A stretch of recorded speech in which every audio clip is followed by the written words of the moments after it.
En préparant cette intervention, je me suis souvenu d'une parole de l'acteur Guillaume Gallienne lors de son passage au JT de France 2 en début d'année pour la promotion de son film Les garçons et Guillaume à table. Je l'ai entendu dire au JT à 20h30, heure de grande écoute donc, que la psychanalyse lui avait sauvé la vie. J'ai pensé merci et bravo, car les plaidoyers pour la psychanalyse dans l'opinion publique sont tout de même assez rares, et même parmi la communauté psychanalytique qui de tout temps n'a jamais su défendre la beauté de son travail et de la discipline. Alors, il ne s'agit pas non plus de dire que la psychanalyse est merveilleuse et fait des miracles.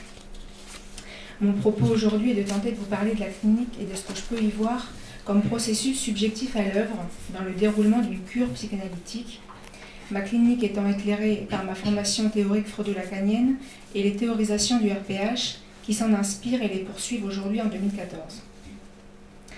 C'est ainsi que cette question du désir et de sa découverte dans la cure est irrémédiablement reliée à d'autres notions majeures qui sont celles de la castration, du symptôme, de la résistance du surmoi, mais aussi et surtout de la jouissance, et c'est de ces notions-là que j'aimerais discuter avec vous aujourd'hui. Mais commençons par le début. Pourquoi quelqu'un vient à nous pour entamer une cure psychanalytique ? Généralement parce qu'il souffre, parce que quelque chose ne tourne pas rond avec lui-même ou avec les autres. Eh bien, ce quelque chose qui ne va pas, ça porte un nom, c'est un symptôme. Et ce symptôme se présente sous la forme d'une énigme pour celui qui souffre, c'est-à-dire quelque chose comme « je ne peux pas m'empêcher de » ou encore « c'est plus fort que moi ». La cure intervient en effet à partir d'une position de non-savoir sur soi, et ce que nous a appris la psychanalyse et bien évidemment Freud, c'est que ce symptôme, il a quelque chose à dire sur ce que l'être ne sait pas, et même il veut dire quelque chose à condition de le parler. Venir entendre ce que le symptôme a de précieux à dire, c'est venir entendre des choses qui n'avaient jamais encore été dites, des choses qui touchent au plus intime de l'être. Le génie de Freud a été, entre autres, de découvrir que le symptôme psychique est une formation de compromis entre deux désirs qui s'opposent. Il contient donc de façon voilée un désir inconscient qui pousse pour être entendu, et même ce symptôme, il peut s'avérer être une forme de message adressé à un autre. Et ce message, le sujet souffrant n'en sait encore rien, et c'est parce qu'il n'en sait rien qu'il souffre.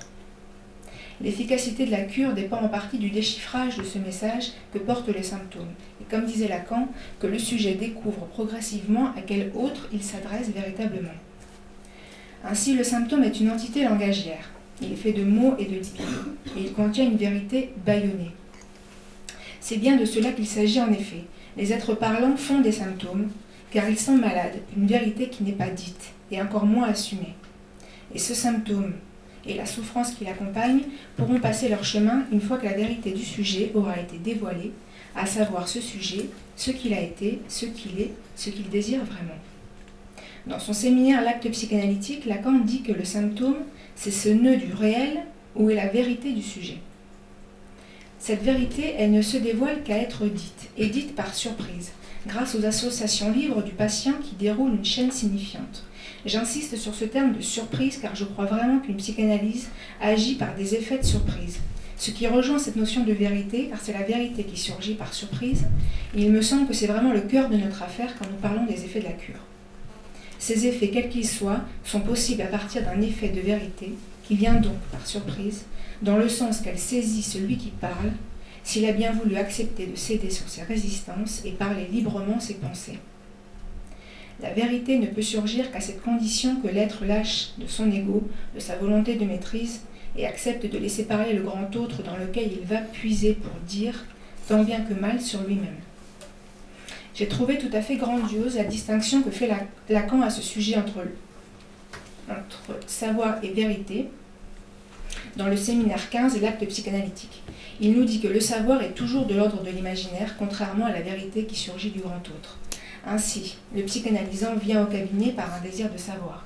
Ce désir de savoir est nécessaire pour le faire venir à la séance, disons, même si c'est un leurre, de même que le sujet supposé savoir, d'ailleurs, est aussi un leurre.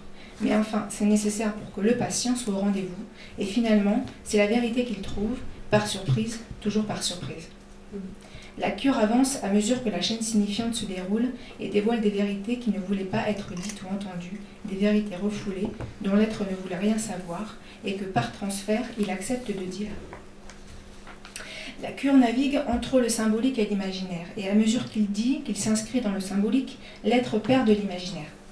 Il y a une perte d'imaginaire dans la cure et c'est aussi pour cela que ces vérités sont bonnes à dire, car à les dire, la parole défait et permet au passé de passer en réintroduisant la congruence des temps. Afin que ce passé ne fasse plus nœud dans le symptôme, ce qui fait nœud dans le symptôme, c'est ce qui n'est pas supporté du symbolique, notamment la castration. Tout le travail du clinicien est de tirer le patient vers le symbolique pour qu'il se déprenne de l'imaginaire, du maternel, de l'infantile. Et c'est là toute la difficulté de l'affaire, car le patient, lui, ne veut rien avoir à faire avec ce savoir en lui. Il n'en veut rien avoir à faire de son désir qu'il maltraite, car il lui est insupportable pour le moment. Ici, je pense à un patient que je reçois qui parle sa haine envers son désir. Il dit « Le rapport à moi-même, c'est ça que je fuis. Je me suis créé un mode de vie qui me permet de ne pas être face à moi-même, de ne pas construire, de ne pas me demander qu'est-ce que je veux. Ici, d'une certaine façon, je viens me mettre face à moi-même. Je le recherche, mais je le fuis en même temps. C'est fuir mes responsabilités. » Je crois qu'il est important de rappeler que l'effet de la cure ne se résume pas à une guérison quasi magique du fait d'un souvenir retrouvé, ce qu'on appelle la vraie action. J'assistais à un colloque sur la psychanalyse et le cinéma il n'y a pas longtemps et il était intéressant effectivement de remarquer que jusque dans les années 70, la psychanalyse au cinéma était ainsi représentée, le patient se remémore un souvenir et ainsi la guérison advient. On peut voir un exemple typique de cela dans le film d'Hitchcock, La maison du docteur Edwards. Ce fut l'hypothèse de Freud dans les balbutiements de la théorie, mais cela est beaucoup trop simpliste, nous le savons aujourd'hui. Pourquoi ? Parce que nous avons affaire à quelque chose de bien plus compliqué qui se nomme la jouissance de la résistance du surmoi, ou encore les bénéfices secondaires de la maladie et toutes les autres formes de résistance d'ailleurs, alimentées notamment par la pulsion de mort, qui compliquent quelque peu le parcours de la cure. En 1910, Freud précise que la guérison ne dépend pas du savoir que le malade acquérait sur ce qu'il a refoulé, mais de la victoire sur la résistance à l'origine de cette ignorance.